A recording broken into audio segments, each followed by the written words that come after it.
Que a preciosa paz de Jesus Cristo, Senhor e Salvador, seja com a tua vida, meu amado telespectador. Estamos iniciando mais um programa Manancial. Nesta oportunidade, é um prazer me dirigir a você para compartilharmos durante estes momentos tão preciosos a porção bendita da Palavra de Deus. O texto que quero hoje estar fazendo leitura com todos vocês se encontra no livro de Êxodo, capítulo de número 17, a partir do verso de número 8, que nos diz assim: Então veio Amaleque, pelejou contra Israel em Refidim, por isso disse Moisés a Josué: Escolhe-nos homem e sai peleja contra Amaleque. Amanhã eu estarei sobre o cume do outeiro e a vara de Deus estará na minha mão. E fez Josué como Moisés lhe dissera, pelejando contra Amaleque. Mas Moisés, Arão e Hur subiram ao cume do outeiro. E acontecia que quando Moisés levantava a sua mão, Israel prevalecia. Mas quando ele abaixava a sua mão, Amaleque prevalecia. Porém as mãos de Moisés eram pesadas. Por isso tomaram uma pedra e a puseram debaixo dele para assentar-se sobre ela. E Arão e Hur sustentaram as suas mãos, um de um lado e o outro do outro. E assim ficaram as suas mãos firmes até que o sol se pôs. E assim desfez Josué a Amaleque e ao seu povo ao fio da espada. Então disse o Senhor a Moisés: Escreve isto para a memória num livro e relata-o aos ouvidos de Josué, que eu totalmente hei de riscar a memória de Amaleque de debaixo dos céus. E Moisés edificou um altar ao qual chamou: O Senhor é a minha bandeira. Quero dizer a você, amado telespectador, que o programa Manancial já está no ar.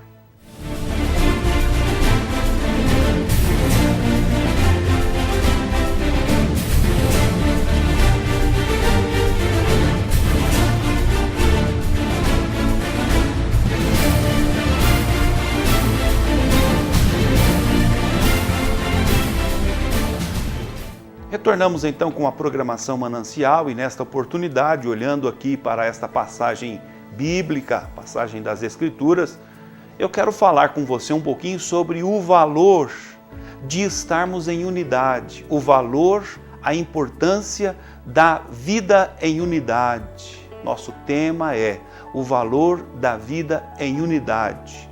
Olhando aqui para a história de Israel, esta nação israelita, que estava sendo liderada, conduzida por Moisés, não é? Haviam saído do Egito não muito tempo atrás, e agora estavam atravessando o território dos amalequitas. Moisés, liderando este povo, ele então informa as nações por onde ele haveria de trafegar, de passar com o seu povo, sobre a necessidade de passar, de atravessar o seu território. E nesse caso aqui, este rei, por nome Amaleque, não é? O líder dos amalequitas, desta nação amalequita, simplesmente negou a passagem, simplesmente resolveu dizer que não queria que os israelitas passassem pelo seu território. Ele, na verdade, quando eu vejo esse relato bíblico, essa história e narrativa bíblica, eu vejo que Israel, a presença da nação israelita, que era uma multidão de pessoas, não é? Que era um povo numeroso, causou um certo medo, um certo receio ao líder amalequita, ao rei amalequita. E aí então diz o texto, não é, no verso que eu iniciei a leitura, verso de número 8, que os amalequitas, Amaleque, resolvem então fazer guerra contra Israel, impedindo, né, numa tentativa de impedir que Israel atravessasse o seu território. Então diz o texto: Então veio Amaleque e pelejou contra Israel em Refidim. Todas as pessoas que são chamadas por Deus, eleitas por Deus, vivem uma vida na presença de Deus, no plano de Deus, na vontade, no propósito e querer de Deus, ainda que não seja esta a intenção, de uma maneira ou de outra, ela causa uma certa preocupação para aqueles que são inimigos, para aqueles que são adversários. Na verdade, a Bíblia nos diz que o mundo jaz no maligno, que o rei deste século cegou o entendimento dos incrédulos para que não lhes resplandeça a luz da glória de Deus ou do Evangelho, não é? Então há uma animosidade sem motivação para com aqueles que são servos de Deus, para com aqueles que são povo de Deus. E de uma maneira inexplicável, do ponto de vista evidentemente natural, racional, há uma situação inexplicável de perseguição, de adversidade, que se empreende justamente sobre aqueles que são servos de Deus. O próprio Cristo, lá no capítulo de número 5, quero inclusive nesse instante fazer leitura com os nossos amados telespectadores, Jesus orientando os seus discípulos, ele nos fala da seguinte maneira, capítulo de número 5, versículo de número 11, verso 10, 11 e 12. Olha o que Jesus nos fala sobre o fato, sobre a realidade de que os seus discípulos, de que aqueles que servem a Deus seriam perseguidos. Para com eles haveria uma animosidade sem causa, sem motivos, mas que haveria por parte do sistema mundo organizado e governado por Satanás. Olha o que Jesus diz: bem-aventurados os que sofrem perseguição por causa da justiça, porque deles é o reino dos céus. Bem-aventurados sois vós, quando vos injuriarem e perseguirem, e mentindo disserem todo o mal contra vós por minha causa. Verso 12 agora.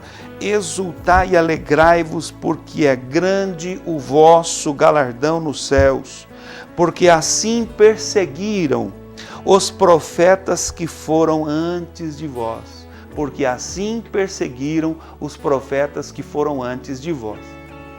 Então, quando nós aqui olhamos para essa história envolvendo a nação de Israel, aqui no capítulo 17 do livro de Êxodo, e de forma muito sintonizada, de forma muito alinhada, vemos lá na nova dispensação, no novo tempo, numa aliança superior, como é apresentado no Novo Testamento pelo autor aos Hebreus.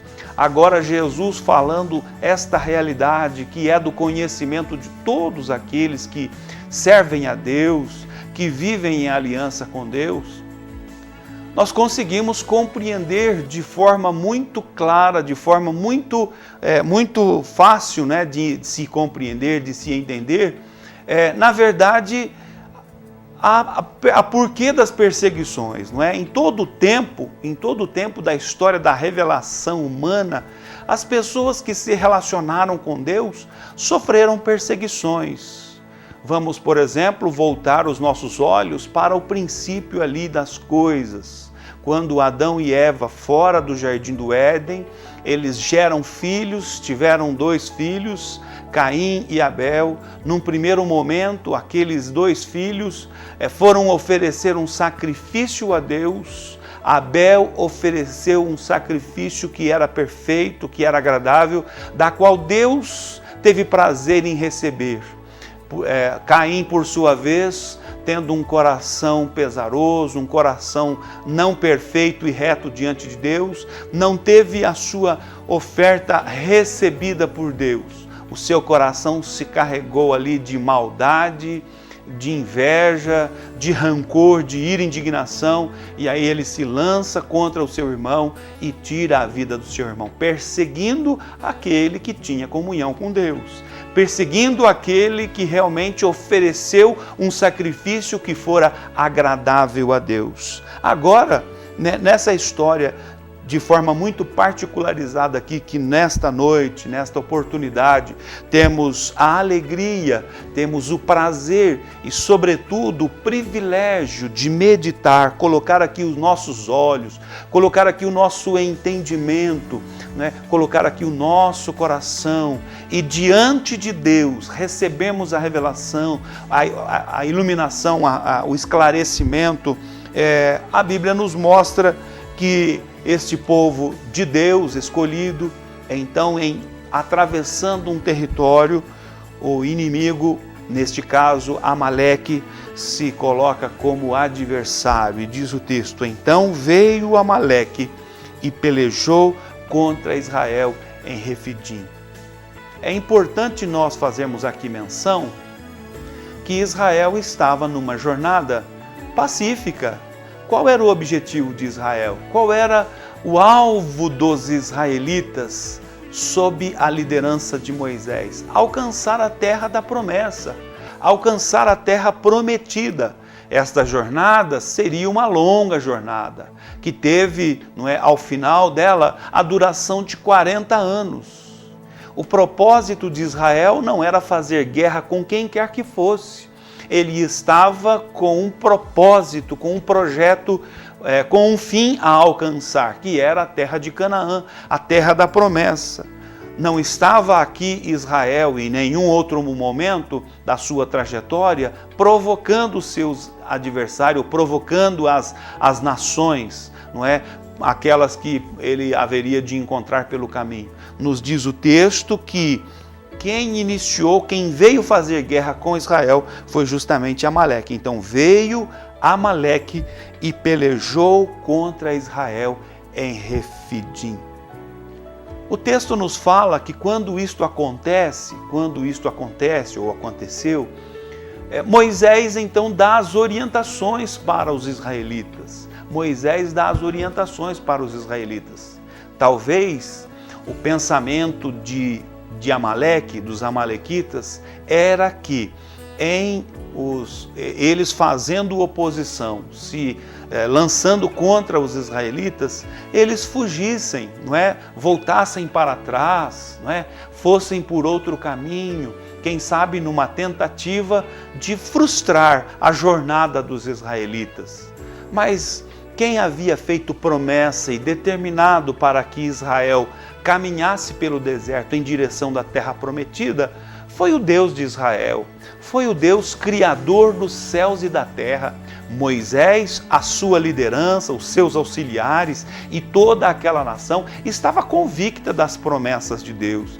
Eles haviam vivenciado não muito tempo atrás a manifestação dos grandes milagres lá por meio das pragas que foram enviadas sobre o Egito, sobre Faraó e sobre toda a nação egípcia. Estavam convictos, esta é a vontade de Deus, este é o plano de Deus, nós estamos trilhando um caminho que Deus nos conduzirá até alcançarmos a terra prometida, ou a terra da promessa, ou a terra que mana leite e mel. Então, nesta convicção, ainda que surgisse o inimigo e adversário que fosse, eles não poderiam retroceder, não poderiam tomar outro caminho, porque aquele era o caminho que Deus havia estabelecido para que eles atravessassem, para que eles trilhassem. Eu quero que você coloque isso no seu pensamento, medite nestas palavras. Nós vamos para um breve intervalo e, na sequência, daremos continuidade aqui com a programação.